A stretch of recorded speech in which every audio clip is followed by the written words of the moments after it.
We have been doing international trade from past few sessions, and today we have Mr. Pranav Kothari with us, and he's going to share with us about exchange rate and real life application of this concept and how changes in exchange rate might influence the economy of a country. List out the key learnings of this session in your notebook. Cool. Great. Very good morning to all of you. Can I ask everyone to stand up? Okay. Now sit down if you have intentions to study abroad at some point of your time. Sit down if you have, so everyone sat down. Okay, sit down if you want to travel abroad. Okay, raise your hands if you want to travel abroad at some point in time. Raise your hands if you want to run an international business at some point in time. Okay, so this session is very relevant for all of you. Most of your hands are up for one of those three questions, which means that you need to know and understand what are exchange rates. How do exchange rates move? In colloquial language, how does an exchange rate appreciate or depreciate? And how does an exchange rate affect businesses and countries? So those are the three learning objectives for today that we will focus on. Feel free to ask any questions that you might have. Want this session to be as relevant and useful to your real life rather than be a theoretical exchange of knowledge. Right? So the first, so if we list out the learning objectives for today. Can you tell me what's the first learning objective for today? The effect of exchange rate on the economy. Right, so good. The effect of exchange rate on an economy is going to be our third learning objective. The first one is on, what exactly is an exchange rate? What's the second one?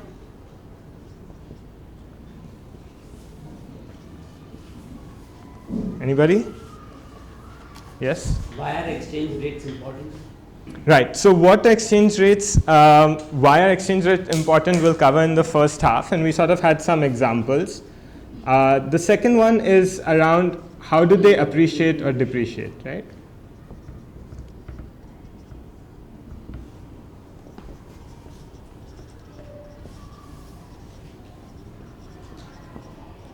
Okay. Any guesses on what is an exchange rate? Yes? Every country has a different currency.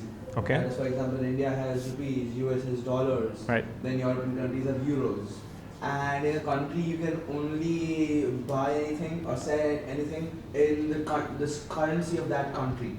So, for example, if I'm going to the US, then I'll have to take cash because I want to buy something in the US. But I can't buy it in rupees. I'll have to buy it in the currency that the US operates, and that is dollars. Okay. So I'll have to convert my rupees Right. to dollars, and then only then can I actually purchase anything in the US. Good. What's your name? I'm Varun. So Varun talked about exchange rates, and he talked about the context of different countries having different currencies. Right. So Varun talked more about currency and currency differences. Now, how do those currencies relate to each other is governed by the exchange rate. So would you like to add to that? I was talking about it also depends on the demand of the currency, because for example some countries, even though their currency might not be dollars but they demand dollars so that their economy can be balanced. So because when they get other currencies into their economy grows. So hold that thought for a moment. That will sort of come into appreciate and how does the currency move based on demand and supply. How many people here are familiar with classic demand and supply, like for any good, sort of the price and the volume curve? Is that something that people have studied? Yeah, seeing lots of yeses here. Fine. So let's actually come back to what are exchange rates. So Varun talked about currencies. You talked a little bit about the demand for currencies. But an exchange rate is essentially, let's say, a price, price of one currency relative to another. So if I ask you what is $1, what's the price of $1, how would you say it? Based on which currency are you comparing with? Right, so it's relative to another currency, right? There is no absolute value of a currency. If I tell you what is $1, it is 60 rupees, that is the exchange rate. If I give 60 rupees, I get back a dollar, and vice versa. It can also be 66 euro cents, right? It can also be 17,000 Vietnamese dong. So the value of one currency is always quoted as relative to another currency, and this ratio is known as exchange rate. Is that helpful? Any questions so far? Okay. So let's start talking a little bit about how a currency moves. So what was the value of $1 in terms of rupees about 2 months ago? Any guesses? 56. So it was approximately, let's say 2 months ago, so that's May 2013, and today is July 2013. So $1 was 50 rupees then, and $1 is how much now? 60. Okay. For a moment, let's forget about currency exchange rates. Let's talk about how does price of a good move. Let's say, what do you generally buy when you go to the market? When you go to a mall, when you go to a shop, what's something that you buy often? Sports equipment. Sports equipment, great. So a cricket bat, a tennis racket, something? Okay, so a tennis racket. Now, how much was a tennis racket the last time you bought it? Around approximately, I'm not sure. I'll say about a cricket bat. Okay, sure. How much was a cricket bat? 2200. 2200. Fine. And so cricket is very popular in India, right? A lot of people buy cricket bats. Let's say tennis is not so popular, and a tennis racket costs roughly 1500 or so. Now, suddenly tomorrow, India produces an Olympic champion in tennis, and there's this craze and fad towards tennis. What do you think will happen to the demand for tennis rackets? It will increase. Why will demand for tennis rackets increase? Because Because more people want it. Right, so a lot of people buy tennis rackets because that's a new sport. What about the supply of tennis rackets? Will it overnight also increase? Right? So if I were to draw the price and volume curve that we normally have, right? If you have a limited supply of tennis rackets and sudden increase in demand, what would happen to the price of the tennis racket? Can you explain why would the price of a tennis racket increase? Because like there's a sudden Okay. demand increase, so and also there'll be a less of stock because suddenly the production will not start, so the price of the tennis rackets will increase. Okay. Can you talk about the flip opposite of that? When do you think a price of a tennis racket would decrease? When the demand decreases, because then they've already produced the tennis rackets, but only if they reduce the price, there'll be a few people who will take it. So you would discount it and Yeah. sort of sell it out. That's how the price would decrease, right? Now, if this concept is crystal clear in your head, think of currency exchange rate exactly the same way. The price of a tennis racket can be the price of $1, right? And the amount of money that you have to pay is the amount of money that you have to exchange. So keep that analogy in your head fairly strong. Now we can easily talk about how does a currency move. So what would you say, is this an appreciation or depreciation of currency? it's the appreciation of So it's best if you raise your hand if you want to make a point, and I'll try to give everyone an equal opportunity to speak. What about you? Any guesses on whether this currency has appreciated or depreciated? I think it's appreciation. Which currency has appreciated? Dollar. The dollar has appreciated. Why would you say so? Because the value of the dollar has increased. The value of the dollar has increased. What is the value of a dollar? Now it's 60 It's 60. rupees. Okay. So this is where you have to sort of complete the sentence, right? So when he first said appreciated, you don't know which currency is he referring to. Rupees is also a currency, right? So every time you're talking about this, you have to say which currency relative to what. It's incorrect to say something like the price of or the dollar has appreciated. It always has to be the dollar has appreciated relative to the Indian rupee. It could be that the dollar appreciates against the rupee and depreciates against the euro at the same time. Is that possible? Yes. So how would the numbers look? Let's say in May 2013, what was $1 roughly equivalent to how many euro? 66 cents. Okay, so it was roughly equal to 65 cents of the euro. Okay, what is it today?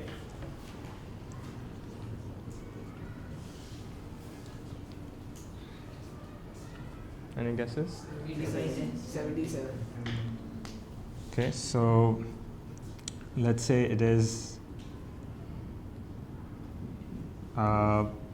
55 cents. What's your name? Yeah. Sitanshu, what has appreciated and what has depreciated here? The dollar is kind of appreciated as it has a higher value than the euro. The dollar has appreciated in July relative to the euro. And why would you say so? Because it has what's the difference? So this was 0.65 euros, this is 0.55 euros. How many euros could your dollar have bought before? So it's 0.65. Yeah. And how much can your dollar buy today? 0.55. So previously my $1 was able to buy 65 euro cents. So it can't decrease. Right? Today it can only buy 55 euro cents. I can buy less with my money. What would that be an example of? So think about similar here. You know, if your tennis racket, 1500 rupees could buy you one tennis racket before. But let's say now 1500 rupees can buy you two tennis rackets. So what has happened to the tennis racket? Can you repeat the question? Sorry. Right. So when you say it has depreciated, what has depreciated against what?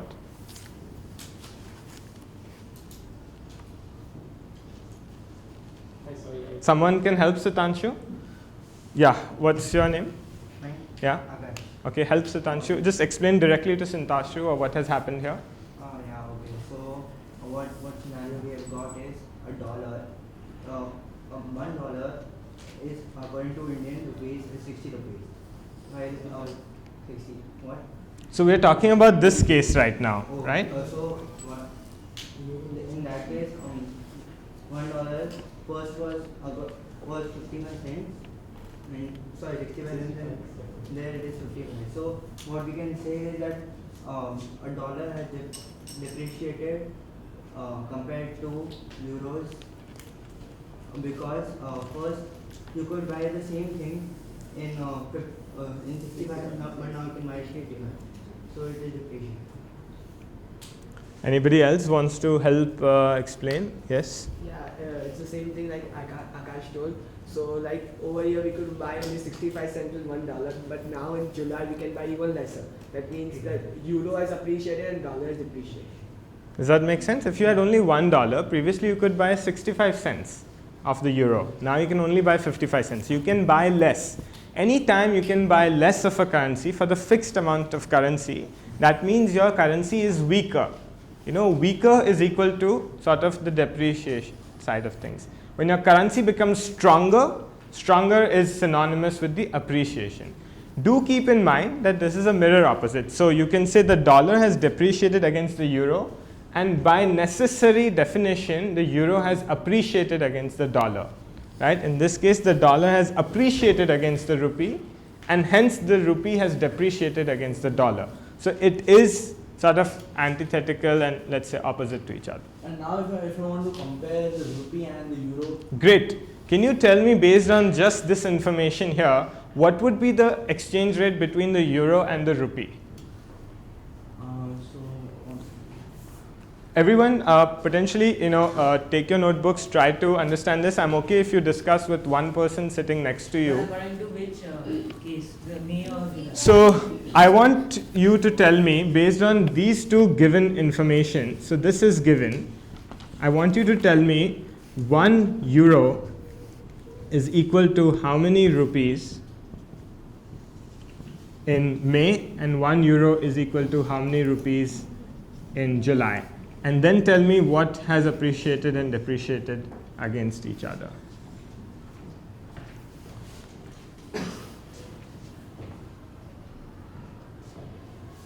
So we'll give 2 minutes for this. Feel free to discuss with one other person if you need help.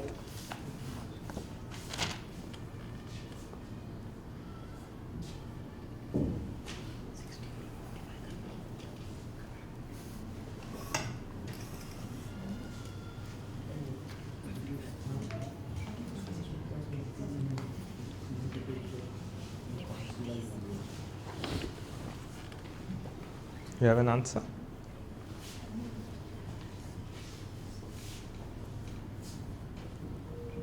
An approximate number is okay. Feel free to, round out and.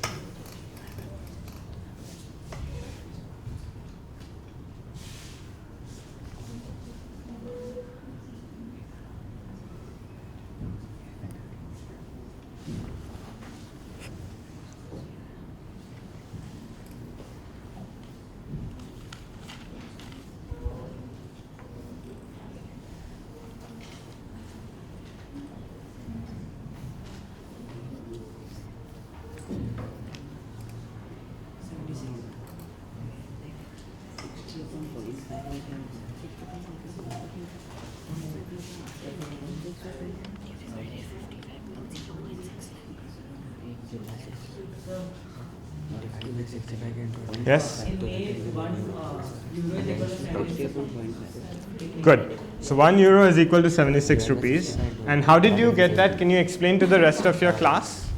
So 0.65 euro.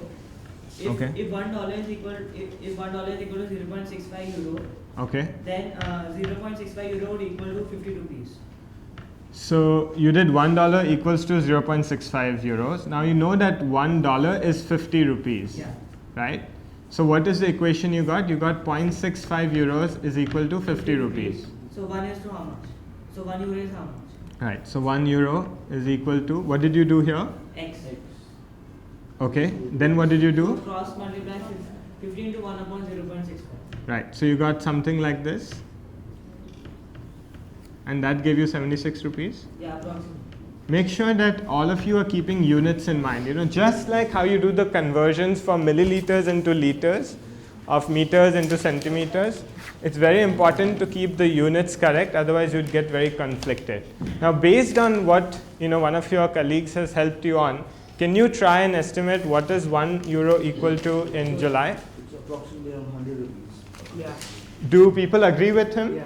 Yeah, people agree with Varun? Okay. Okay, now who can tell me what currency has appreciated? Just raise your hand if you. Yes. I think euro has appreciated compared to the Indian rupee and the dollar, while the dollar has appreciated compared to Indian rupee but depreciated compared to euro, and on the other hand the Indian rupee has depreciated as compared to dollar and euro. Anybody agrees with that? Do people think he's correct? You don't think he's correct, okay. The rupee has appreciated in comparison to the euro, because first it was 76 and now it's 100. So you are saying the rupee has appreciated because In first it was comparison to the 76 euro. and 100. Let's say you had 100 rupees with you in May and in July. How many euros could you have bought in May? Sorry, can you repeat that? You have 100 rupees in your pocket. Fine. How many euros can you buy? I got it. Yeah. What did you get? Can you enlighten all of us? 1 euro was 76 rupees before, and now it's 100 rupees. So the euro. That much is given. So the euro has increased because the value of the euro has The increased. rupee has depreciated. What do you mean by euro has increased? €1, Yeah. you could buy 76 rupees is €1 first, Okay. but now you can get 100 rupees. Okay, so Increase. what has The increased? euro has increased in comparison to the rupee. What has increased? The value of the euro in comparison to the rupee. Very good. The value of the euro has increased in comparison to the rupee, right? So you can't say euro has increased. The euro was €1 before, it's €1 today. The euro or a currency or a dollar rupee doesn't increase or decrease. But the value of a currency increases or decreases in comparison to another currency. Okay, you can never say the value of euro has increased. It's a meaningless statement. As he had pointed out, the value of a dollar in this scenario has a value of the dollar increased or decreased. I'll stay with you. In which one? In this scenario, the value of the dollar has increased or decreased in your language. In comparison to what? Good question. That is exactly the question you want to ask. Anytime you say the value of a currency is increased or decreased, you want to say in comparison to what? The value of a dollar here has increased in comparison to the rupee and decreased in comparison to the euro. Is that sort of now sinking in? Any questions? I'd much rather you ask any questions here before we move on to the next one. But feel free to ask any questions. Yes. I've heard that some countries adjust their currency rates to suit the dollar. So why do they do so? Okay, share an example with your class members. I don't exactly have an example, but I read it in some. Has anybody else read or anybody else has an example of this? But I think I have a reason. Okay, let's come up with a real life example and then I'll come to you for the reason. Has anybody heard of something? What's your name? Abhimanyu said. So there are several examples and those would sort of come around on the different types of currencies, right? So I'll just very briefly list it out, but we can sort of. So there are some currencies that have a fixed exchange rate. Lots of countries. A recent example, before 2000, China had a fixed currency exchange rate where $1 was equal to approximately 7 yuan. No matter what happened to the demand and supply of the Chinese currency, the exchange rate was fixed, right? Post 2000, China has what they call a narrow band floating exchange rate, where they have set the upper and lower limit to that. So let's say $1 cannot be more than 6 yuan, cannot be less than 8 yuan. So they tightly manage that band. Okay, India has a freely floating exchange rate. There is no upper limit or lower limit against any currency. The Indian rupee is completely at the mercy of demand and supply. So that is the different types of exchange rates that countries choose. We can spend a whole class on why they choose a certain way. There's also a fourth thing where countries give up their currency.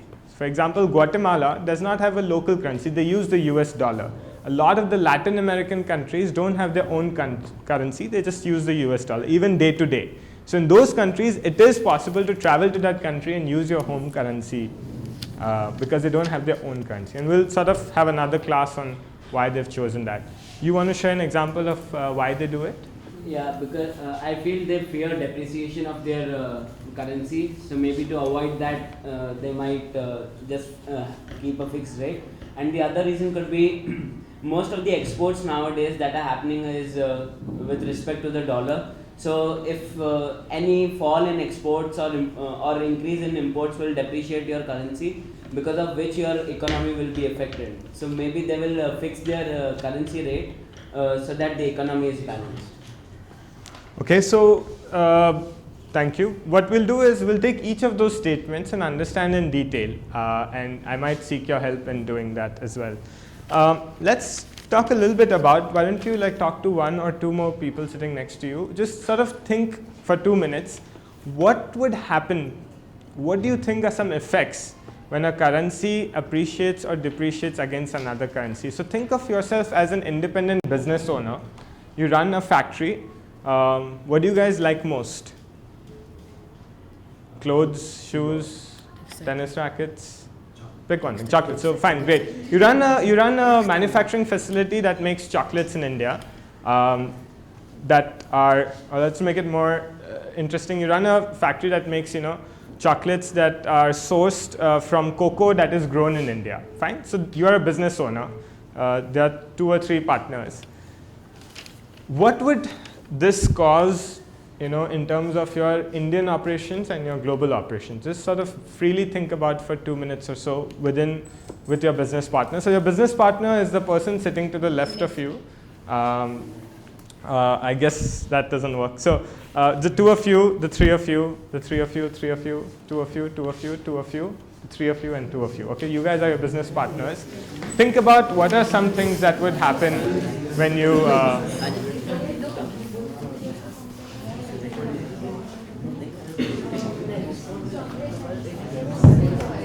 So you run a factory that makes chocolates in Ahmedabad. It manufactures chocolates.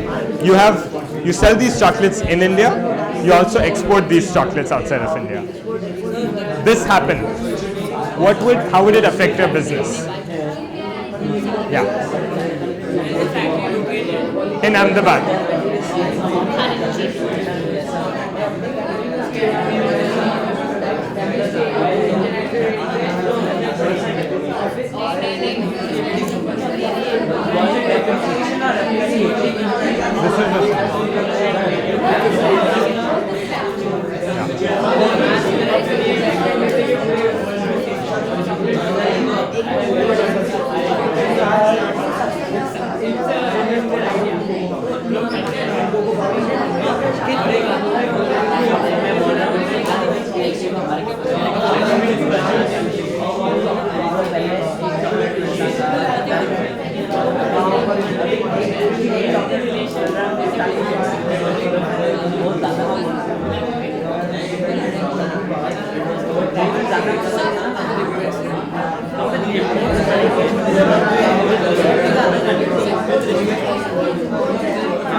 No, you get the cocoa, you make it into a chocolate, and you sell the chocolate. Oh, You don't grow the cocoa. Yeah, you buy the cocoa from India. Yeah. Because your chocolates are sold in the US and Europe and in India. Yeah?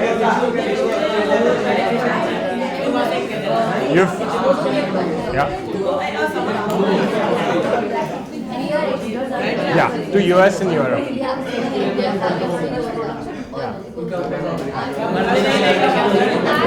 That is the question. That is the question. So you can say that as an answer if you want. Okay, time to. Okay, done. Great discussion. Great discussion. So let's refocus. I want one. So again, just to clarify the scenario, right? You are an Indian manufacturer. Your factory is located in India. You're buying the cocoa in India. Okay, you're buying the cocoa from. My geography is not that great. You're buying the cocoa from South India. You have a factory in Ahmedabad, and you're selling chocolates in India, in US, and in Europe. Fine. As a business owner, would you be happy about this? Would you be sad about this? Would you be like, doesn't matter to me? What would you be and why?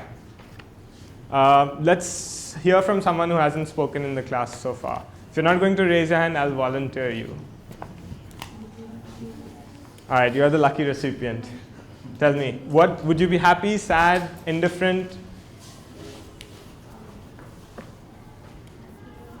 Because I guess it will stay the same if it's in India.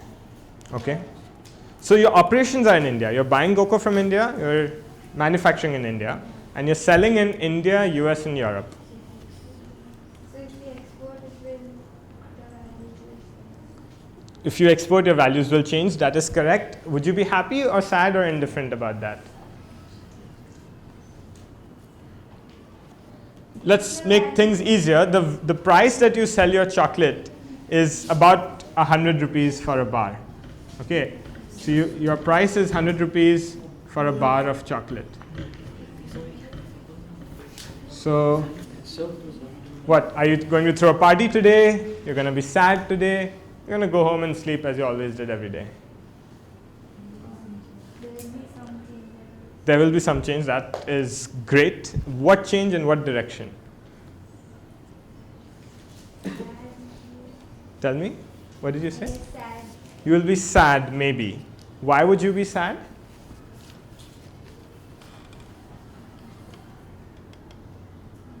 Okay, someone wants to help? Yes.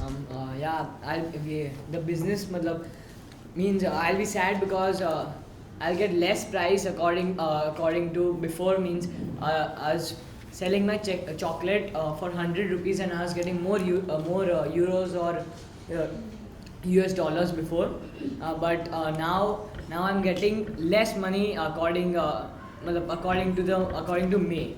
Okay, people agree, disagree with him? Anybody agree? You agree with him? You disagree? If the rate, the value of the other currency increases in comparison to my currency, I'll add the exporting charges in my manufacturing charges and then keep the ratio same and then sell it at a higher price. So the profit is going to be the same. So I don't Okay. think it will- So one person said that my profit is the same. So you are saying you're indifferent, right? Yeah. Okay.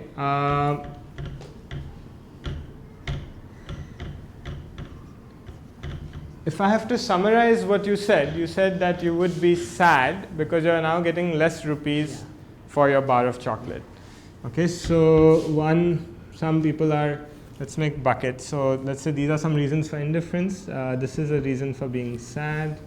You're getting less price. Okay. Are there any optimists in this room? Yeah. I was like sad because Yeah. like if you're buying the raw materials from India, Yeah. so we can use the same money and buy the raw materials from outside in the lower price. So if I'm buying like 2,000 raw materials for 10 chocolates, so if I take that 2,000 and for 10 chocolates it will be costing me only 1,000 rupees if I go and buy the raw materials from US. So it'll be sad for me. Okay, we'll take each of these scenarios. So you are sad because raw material prices are going up. Is that what you said? Yeah. Okay. Yes? So, to be a little different, I think the sales will increase because now, say with respect to, say I am a retailer in US and I get chocolates from India. So first I used to pay $1, say $2 for a bar, but now I am paying say 1.5 or something dollars a bar. So I will buy more and maybe keep my retail price the same. So I am earning a higher profit, therefore I will buy more. So the sales of my company in India will increase. Any believers? I say that in India the sales would decrease because see our currency rate has depreciated, so the other countries can export the chocolates to us at a less price. So more when One person at a time. So you are worried because other countries will sell chocolates in India. yeah, and when more foreign chocolates will come in, then all the people would always choose the foreign chocolates rather than the national chocolates. Yes? According to me, if I was a businessman, sales in India wouldn't matter to me. But sales when sales abroad, it would matter because, as Samir gave an example, saying that now a dollar is touching 60 rupees. First it used to touch 50 or 50. So now my supply would be more, but but what I'm saying that the price is lower. What I'm giving it, so I would be. But then for the cost of production will be the same for all the bars of chocolate that are produced. And if you're selling it at a lower rate, You have less profit. you obviously will have less profit because it's obviously going to be a thought out price. The initial price will be thought out, keeping in mind the cost of production. So if it's $2, then you will expect that. Got it. $2 Okay, one last from you maybe. I have an example for the less price thing. For example, if you have a client in abroad and he says you give me 100 bars and I'll pay you $1 for each. Okay, so for example, he pays you $100 for 100 bars. But then in India, in May you will receive 5,000 rupees, whereas in July you will receive less because the per bar. How much will you receive in July? Actually, you will receive more in July because. So it's a profit. Yeah, so it's a profit.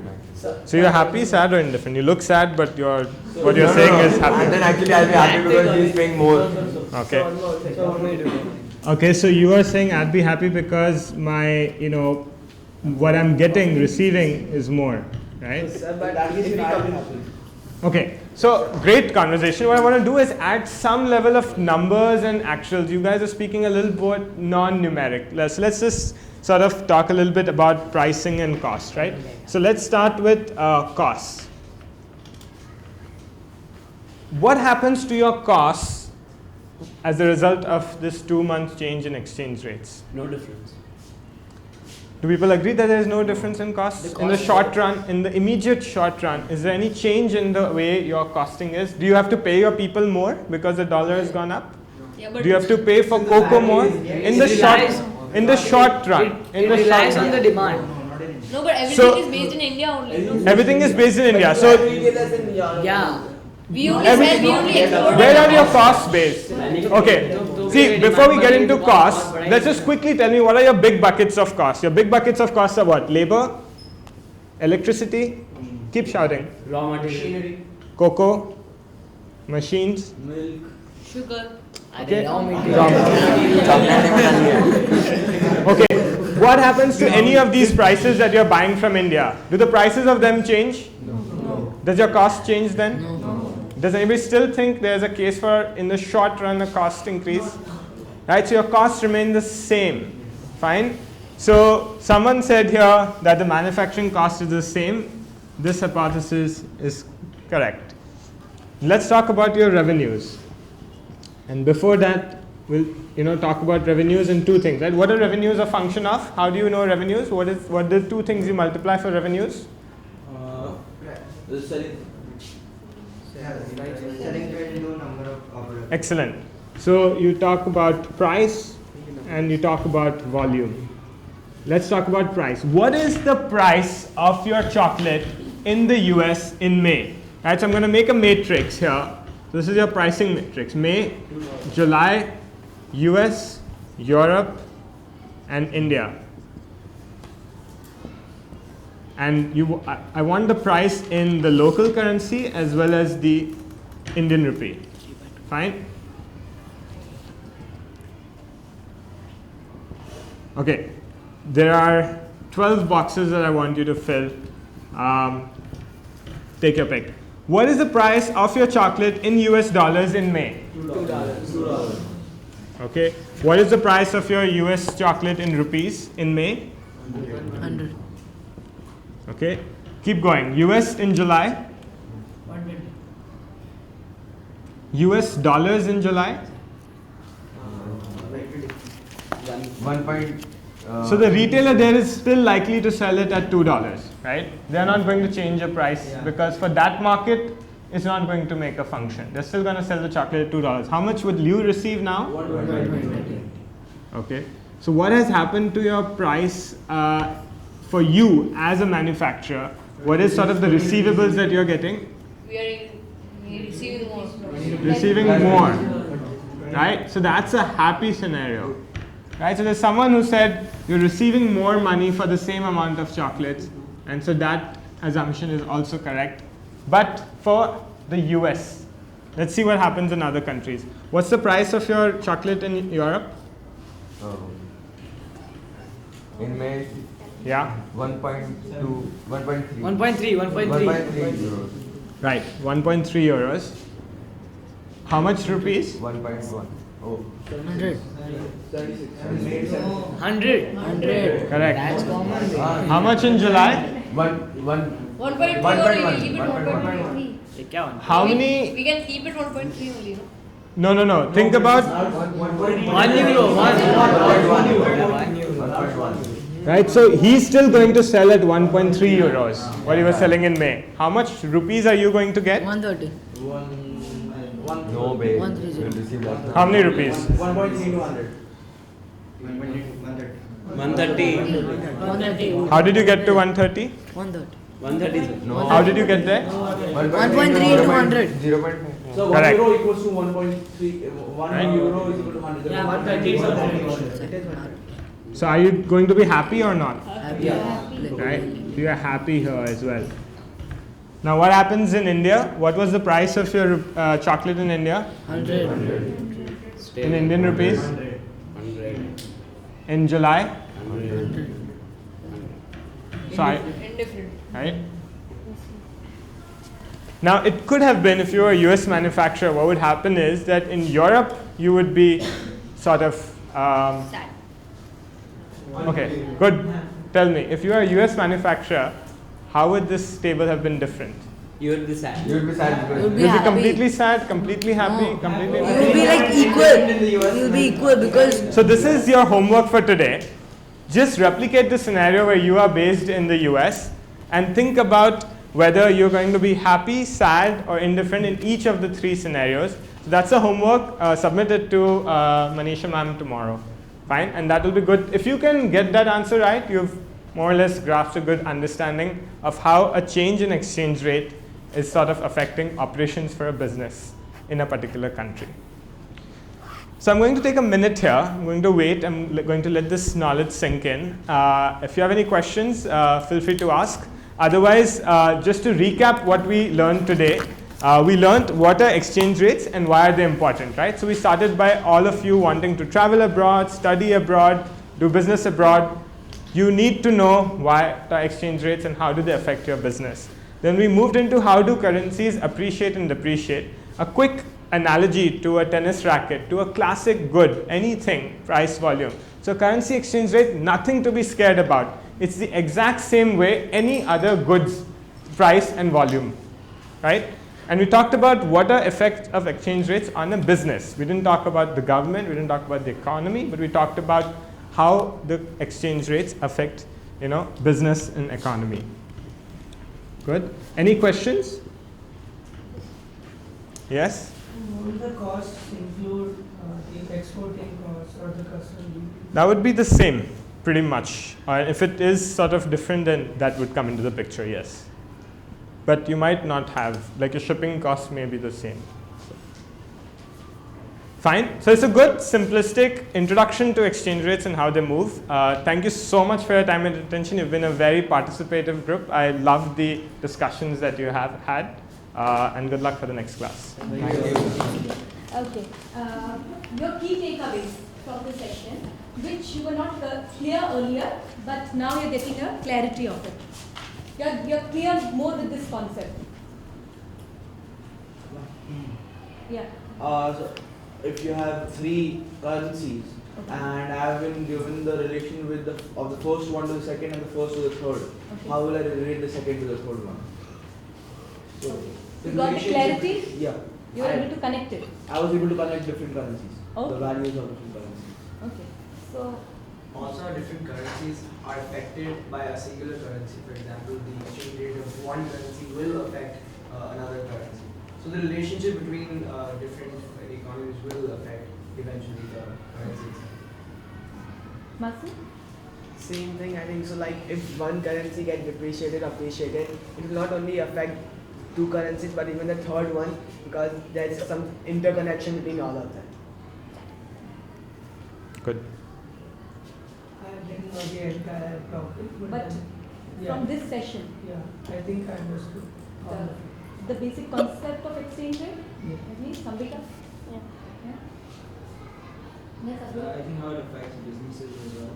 So how the rise and drop in appreciation and depreciation in countries' economies may affect the business and how it runs operation. You got it clarity? Remember your homework. Yes. See you.